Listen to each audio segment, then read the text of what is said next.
my new song. In game 1, in game 2, in game 3, in game 4, in game 5. Get your ass out the bubble. In game 1, in game 2, in game 3, in game 4, in game 5. Bitch, Laker gang. We back in the finals, nigga. We back. Nelly Mo, we back, cuz. We back. We back. King is back. The king, Right, the LBJ, LeBron James. Yes, sir. We waiting on the heat of the Celtics, either or. I love Either it. Butler, Hold on, either listen. Butler or Tatum. Hold on, Either or. listen. Hurry up. Hold on. First of all, Hurry up. Tatum from the crib. Hurry up. I'm riding with Tatum. We already there. Hurry up. I just don't One of y'all believe in going to the rest of them Cancun niggas. to join the Clippers. Bitch. Just getting my breath back up underneath me after a hard-fought series versus one of the most well-coached teams I've played against in the postseason. One of the most respected teams I've played against, and obviously you guys know how much I love Mike Malone. He's incredible, and he's the reason why that team is so damn good. So I was thinking about that. I was also thinking about some of my teammates this is their first appearance at the finals. Obviously, AD had a lot of my thought process, and this is the reason why I wanted to be a teammate of his and why I brought him here. I wanted him to see things that he hadn't saw before in this league, and to be able to come through for him meant a lot for me personally. And then I started thinking about the next opponent. Boston had a few moments in my head. Miami had a few moments in my head as well. On how challenging that's going to be. Whoever wins that next series, and how challenging that's going to be. And then I just started thinking about my journey as well. So all of that was just going through my mind as the confetti was on the floor, as it's coming down, landing on my shoulder, and things of that nature. So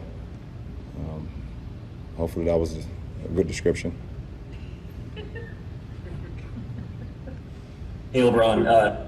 Frank said he felt like you have played with a chip on your shoulder all year, and if you can remember way back to September and October, this is obviously the washed king year. What does it mean for you to have this moment after everything that you went through with your first year with the Lakers, and then also what does it mean to this team after every single obstacle that you guys kept hitting this season to still end up where you were trying to get all year? Well, for me personally, the job is not done. But it's great to hit moments throughout the course of a journey and appreciate that. And this is all part of the process, but the job is not done for me personally. Thank you. For us as a franchise, I'm extremely proud to be a part of this franchise getting back to where it belongs. And that's playing for championships and compete for championships and represent the Western Conference this year in the championship. So this is what I came here for.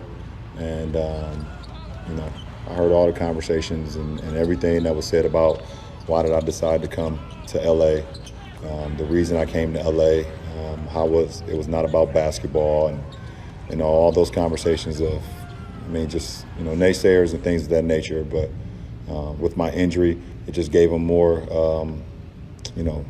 sticks and more wood to throw in the fire to continue to say the things that they would say about me. But it never stopped my journey. It never stopped my mindset. It never stopped my goal. And I'm happy, like I said, and proud of this organization, and proud of my teammates. I'm proud of the coaching staff, the front office, and our ownership as well, at this very moment today. Hey, LeBron, you just mentioned, it's Mike Trudell back in LA. You mentioned getting the Lakers back to the finals. The last time they got there, Game 6, Western Conference Finals 2010, Kobe goes for 37, hits all those dagger jumpers in the fourth. Just wondered how you processed your emotions all year about Kobe, and as this run has continued, wearing the purple and gold, how that's all sat in your mind. Every time you put on purple and gold, you think about his legacy, you think about him and what he meant to this franchise for 20 plus years. And what he stood for, both on the floor and off the floor. What he demanded out of his teammates, what he demanded out of himself. We have some similarities in that sense. our games are different. But as far as our mindset and our drive to want to be the best and our drive to not lose, or even, if the score, sometimes you're going to lose games, but just that drive to always want to be, victorious, it stops you from sleeping. And sometimes you put certain things, you sacrifice a lot of things, you sacrifice your family at times because you're so driven to be, so great that other things fall by the wayside at times. So I understand that. I'm one of the few that can understand the mindset that he played with and the journey from high school to the NBA. So it's just a thing that that I carry with me. Like I said, every time I decide at one point in that locker room before the game when I throw that jersey on. Allie? All right, you want to go with Kyle? LeBron, obviously, you've done games like this a lot in your career. You've had sequences like you had in the fourth quarter. But at where you're at in your career, at your age, do you find yourself maybe just savoring these moments more than when you were younger? I don't, unfortunately. I wish I did. They happen so fast, and my mind is still so locked in on the journey that it's hard for me to take in and appreciate what we just accomplished. It's just how I've always been, and I always say that when I'm done playing a game, hopefully I can, I'll look back on it and enjoy it then. Hopefully I will. Hopefully I can. Hopefully, because I don't think I enjoy it enough when I'm in it, because I'm so engulfed in the process until the final call. But I'm so damn proud of this team and where we are right now, up until this date. Dave McMenamin?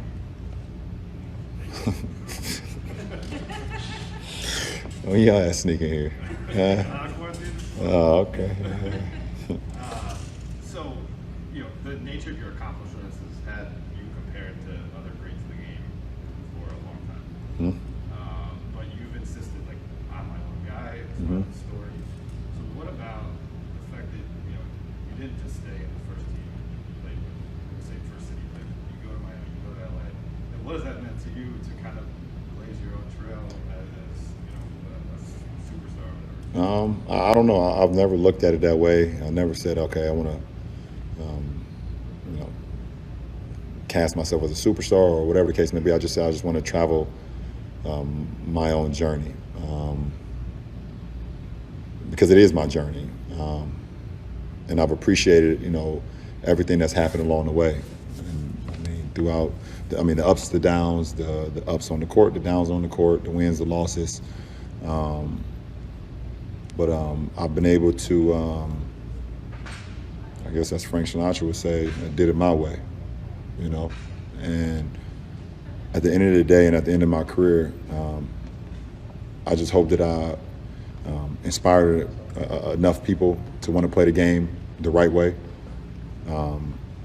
and have that respect from all the opponents that I played against, all the teams that I played against, and the organizations that I play for.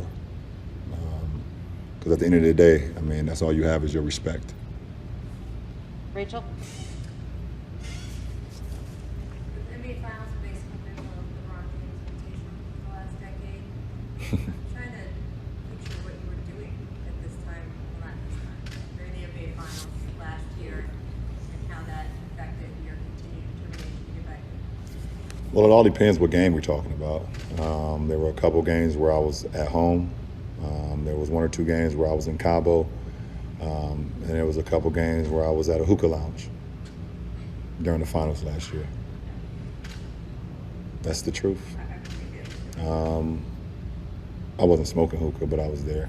Was the game on or no? Yes, absolutely. Oh, absolutely. I wouldn't have went. Yeah, the game was on in Cabo. The game was on in my house and at the hookah lounge, and I watched every single minute of the games until it stopped. I actually watched every single postseason game last year. I think I told Dave that. I watched every single postseason game. And part of me, I'm just a fan of the game. I love the sport. I love the competitive nature. I love the playoffs. And then also of saying like, oh, I wish I was in this moment. What would I have did at that moment? What I would have made, what play would I would have made in that moment, if I was out there, So, yes, I didn't miss a game. I didn't miss one game. Even on vacation, I didn't miss a game. My wife didn't like it, but she'd be okay. Sam Amick. Ron, we've seen you do it so many times before. In the fourth quarter, where's your head at in terms of just deciding this thing not going to take over? We hadn't seen it necessarily this series. You were aggressive all night, and that fourth was something else. I've always said that, and I've always had the mindset that, in a closeout game for me personally, I'm just as desperate as the team that we're trying to close out. I don't want to play another game. And if we're in a position where we can win that game, that's just my mindset. Does it always go that route? No, because I don't believe I'm undefeated. I'm not undefeated in closeout games. But my mindset is that I do not, if we've played well enough and we're in the fourth quarter and we have a chance to win, I do not want to play another game. I mean, I love the game, but I do not want to play another game. And that's always been my mindset. I want to be just as desperate as my opponent, just as desperate as the other team, the player that I'm lined up against, the coaching staff that's on the other side. It's just who I am. It's just the mindset I'm able to link into at that very moment. Dan. LeBron, you said that in the very detailed answer to Tanya, that you thought briefly about AD and wanting to show him something you've never seen before. What has he meant to you this season? Obviously, you guys are very close. To go through this year with him, how have you needed him? I mean, I was, I guess it was a very, very, very, very long time ago when I was 27. Very, very long, like a long ass time ago when I was 27 in this league.